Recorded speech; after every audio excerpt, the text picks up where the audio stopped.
여러분, 며칠 전까지만 해도 축제 분위기였던 시장이 갑자기 차갑게 식었습니다. 금리 인하라는 달콤한 꿈에 젖어있던 투자자들에게 날아든 건 예상치를 훌쩍 뛰어넘은 물가 지표였죠. 시장은 이제 질문을 바꾸기 시작했습니다. 언제 내릴까가 아니라 다시 올리는 거 아니야라는 공포가 엄습하고 있습니다. 더 충격적인 건 경기는 식어가는데 물가만 오르는 최악의 시나리오가 고개를 들고 있다는 점입니다. 대체 시장에 무슨 일이 벌어지고 있는 걸까요? 지금 바로 파헤쳐 보겠습니다.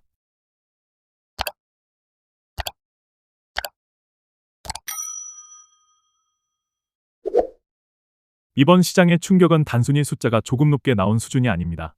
미국 생산자 물가지수인 PPI가 예상치를 대폭 상회하면서 시장의 뒤통수를 제대로 때렸기 때문이죠. 내용을 뜯어보면 더 가관입니다. 서비스, 운송, 그리고 에너지 가격이 약속이라도 한 듯 동반 상승했습니다.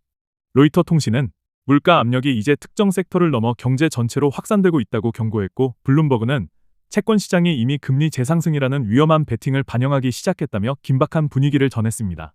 월스트리트 저널 역시 연준의 정책 딜레마가 그 어느 때보다 심화되었다고 분석합니다.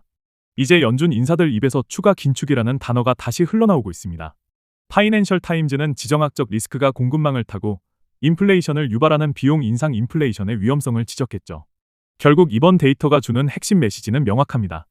연준이 금리를 내리고 싶어도 절대로 쉽게 못 내릴 것이다라는 공포가 시장의 실핏줄까지 퍼졌다는 겁니다.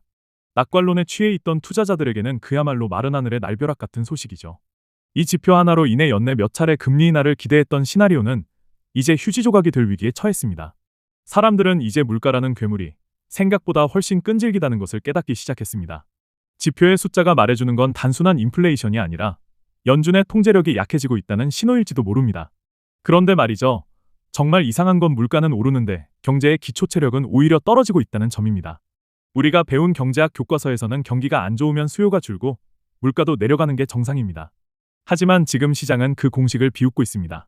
소비 둔화 신호는 곳곳에서 감지되고 있고 제조업 지표는 힘을 잃어가고 있는데 물가만 독야청청 오르고 있죠. 왜 이런 일이 벌어지는 걸까요? 돈의 흐름을 보면 답이 보입니다. 과거에는 돈이 많이 풀려서 수요가 폭발해 물가가 오르는 수요 견인형이 일반적이었습니다. 연준이 금리만 올리면 잡을 수 있는 비교적 착한 인플레이션이었죠. 하지만 지금은 완전히 다릅니다. 지속되는 전쟁, 요동치는 유가, 그리고 미중 갈등으로 인한 글로벌 공급망의 근본적인 재편이 문제입니다. 경기가 약해져서 사람들이 지갑을 닫아도 물건을 만들고 옮기는 비용 자체가 계속 올라가는 구조로 바뀐 겁니다. 시장이 진짜 놀란 포인트가 바로 여기 있습니다. 침체가 와도 물가가 안 내려갈 수 있다는 공포, 즉 스태그플레이션의 그림자를 본 것이죠. 투자자 관점에서 이건 재앙에 가깝습니다. 연준이 침체를 막기 위해 금리를 낮추는 연준 피벗 공식이 작동하지 않을 수 있기 때문입니다. 경기가 나빠지는데 금리는 높게 유지해야 하는 상황. 이건 위험자산인 주식시장의 가장 치명적인 환경입니다. 이제 투자자들은 단순히 언제 금리가 내려갈까를 기대하던 천진난만한 시절에서 벗어나 고물가와 저성장이 공존하는 가시밭길을 대비해야 하는 처지가 되었습니다. 주식시장이 흔들리는 건 어쩌면 예고편일지 모릅니다. 진짜 전쟁터는 채권시장입니다. 최근 미국 장기채 금리가 급등하며 30년물 금리가 고점을 압박하고 있습니다. 채권 금리가 오른다는 건 채권 가격이 폭락한다는 뜻이고, 이는 전 세계 모든 자산 가치의 기준점이 흔들린다는 의미입니다. 과거에는 시장이 불안하면 안전자산인 채권으로 돈이 몰리며 금리가 내려가는 게 상식이었습니다. 하지만 지금은 그 공식이 완전히 깨졌습니다. 이유는 명확합니다. 미국 정부의 부채는 이미 감당하기 힘든 수준으로 불어났고, 이를 메우기 위해 국채 발행은 계속 늘어납니다. 그런데 물가가 안 잡히니 금리는 내려올 기미가 안 보이죠. 채권을 사줄 사람은 줄어드는데 공급만 넘쳐나니 채권 가격이 버틸 재간이 없습니다. 시장은 이제 안전하다고 믿었던 국채마저 더 이상 안전하지 않을 수 있다는 의심을 품기 시작했습니다. 채권 금리의 상승은 기술주들의 밸류에이션에 직접적인 타격을 줍니다. 미래 가치를 끌어다 쓰는 성장주들에게 높은 할인율은 독약과 같기 때문이죠. 또한 부동산 대출 금리를 자극해 실물 경제의 숨통을 조이고 있습니다. 글로벌 유동성이 마르기 시작하면서 시장의 체력은 급격히 소진되고 있습니다. 안전자산의 반란, 이것이야말로 지금 투자자들이 밤잠을 설치며 걱정해야 할 진짜 공포의 본질입니다. 현재 연준의 상황을 한마디로 표현하자면 외통수에 걸렸다고 할 수 있습니다. 물가는 다시 고개를 들며 연준의 권위에 도전하고 있는데, 다른 한편에서는 경기 둔화의 경고음이 요란하게 울리고 있습니다. 금리를 내리자니 물가가 폭등할까 무섭고, 그대로 두자니 경제가 부러질까 두려운 상황이죠. 연준의 선택지가 극도로 제한되고 있다는 사실 자체가 시장에는 거대한 압박으로 작용합니다. 과거에는 시장이 무너지면 연준이 금리를 내려 구원해 주리라는 믿음이 있었습니다. 연준과 맞서지 말라는 격언도 거기서 나왔죠. 하지만 이번 사이클은 다릅니다. 침체가 오면 금리를 내려서 주식이 반등한다는 이 공식이 이번에는 작동하지 않을 가능성이 커졌습니다. 물가가 잡히지 않는 한 연준은 시장이 피를 흘려도 금리 인하라는 약을 처방해 줄 수 없기 때문입니다. 시장은 이제 연준이 자신들을 구해주지 못할 수도 있다는 서늘한 진실을 마주하기 시작했습니다. 유동성의 파티는 끝났고 이제는 각자 도생의 시대가 온 것이죠. 연준의 입만 바라보던 투자자들은 이제 연준이 아닌 실물 경제의 지표와 기업의 체력을 스스로 검증해야 하는 시험대에 올랐습니다. 중앙은행의 마법이 더 이상 통하지 않는 시대, 우리는 지금 그 변곡점에 서 있습니다. 우리는 지난 15년 동안 저금리와 무한 유동성이라는 온실 속에서 투자해왔습니다. 돈은 쌓고 기술주들은 그 돈을 먹으며 무한히 성장했죠. 하지만 이제 그 시대의 종말이 보입니다. 시장은 이제 고금리 장기화, 즉 높은 금리가 생각보다 훨씬 오래 지속되는 새로운 체제를 준비하고 있습니다. 달러 강세가 다시 등장하고 장기 금리가 높은 수준에서 고착화되는 현상은 유동성 축소를 의미합니다. 이런 새로운 체제에서는 돈의 가치가 귀해집니다. 예전처럼 꿈만 먹고 사는 주가 수익 비율 성장주들의 매력은 떨어질 수밖에 없습니다. 대신 이제는 진짜 돈을 벌어들이는 기업, 즉 확실한 현금 흐름을 창출하는 기업들이 시장의 주인공이 될 겁니다. 인플레이션 시대의 실질적인 가치를 지니는 에너지, 원자재, 그리고 경기 방어주들이 상대적으로 유리한 고지를 점하게 되는 구조적 변화가 일어나고 있는 것이죠. 산업 구조 자체가 바뀌고 있습니다.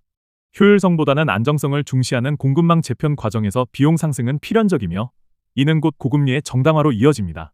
투자자들은 이제 과거의 성공 방정식인 성장주 몰빵 전략을 과감히 버려야 할지도 모릅니다. 변화된 환경에 적응하지 못하는 자산은 도태될 것이고 새로운 흐름을 타는 자산만이 살아남을 것입니다. 불확실성이 높을수록 숫자에 집중해야 합니다. 앞으로 여러분이 매일 아침 반드시 체크해야 할 5가지 핵심 지표를 정리해 드립니다. 첫째는 미국 10년물 국채 금리입니다. 이건 시장의 공포지수이자 모든 자산의 가격표입니다. 금리가 튀어오르면 일단 보수적인 태도를 취해야 합니다. 둘째는 국제유가입니다. 공급형 인플레이션의 주범이자 물가의 향방을 결정짓는 가장 직접적인 변수입니다. 셋째는 근원 소비자 물가지수와 서비스 물가입니다. 연준이 정책을 결정할 때 가장 비중 있게 보는 데이터인 만큼 이 숫자가 꺾이지 않는다면 금리 인하 기대는 접어두는 게 좋습니다. 넷째는 달러 지수입니다. 달러가 강해진다는 건 글로벌 유동성이 미국으로 빨려 들어간다는 뜻이고 이는 신흥국과 위험자산의 압박이 됩니다.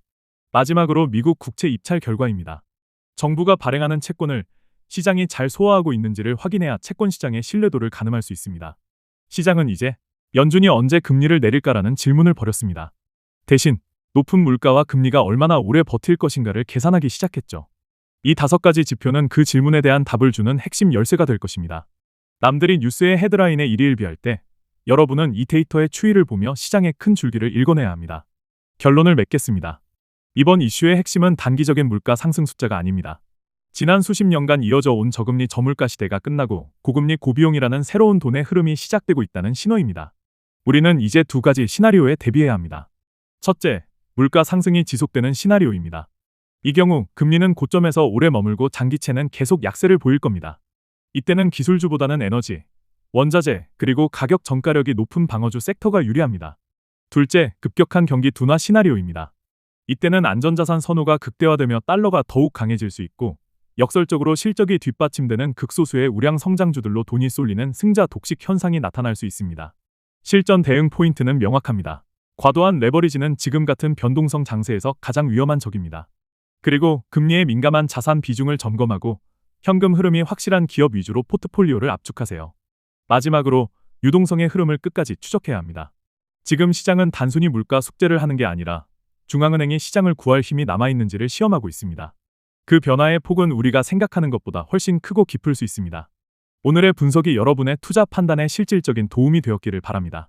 지금의 시장 상황, 여러분은 어떻게 보시나요? 연준이 결국 금리를 내리며 시장을 구원할까요? 아니면 우리 모두가 한 번도 가보지 못한 고금리의 시대로 진입하게 될까요?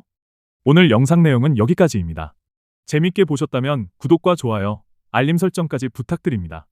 뉴스원샷은 여러분의 작은 의견 하나하나가 모여 더 큰 통찰이 됩니다. 댓글창에 여러분의 생각을 남겨주세요. 그럼 다음 영상에서는 더 가치 있는 영상으로 돌아오겠습니다. 시청해주셔서 감사합니다.